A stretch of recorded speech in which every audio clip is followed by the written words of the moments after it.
Many people in America are looking for how do I make a life worth living and return with having. In order to do that, you have to know how to market yourself correctly in the appropriate timing. A lot of people say, I'm going to do this, but then they let the days lapse. They let the weeks go by. They let a month or more move on because of their schedules, and they don't listen to God saying, now is the time. You see, now is the time because we just had holidays. Now is the time because it's New Year's resolution time. Now is the time because we have to plan the new year because anything can happen. And if you're not willing to listen to the Lord God above who saved your little ass in a tower, then maybe you're just not willing to do the work.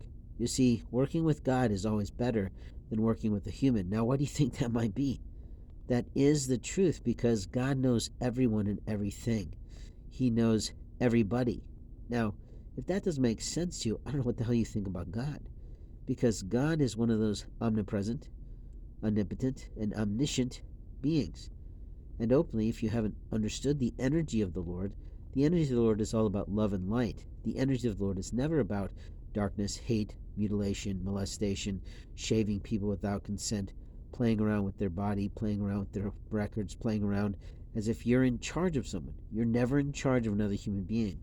What you need most are the human beings that will be loving and kind to you, loyal to the end of your life. And if you haven't found that, that's on your life. You made a choice.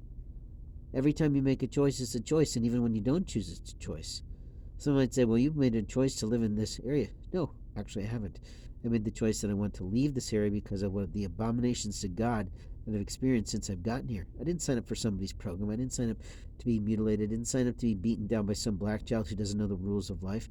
And I certainly didn't sign up to be pissed on every fucking minute by some immaterial, immoral, illegal, and ill-willed oriented derelict who's got some vice.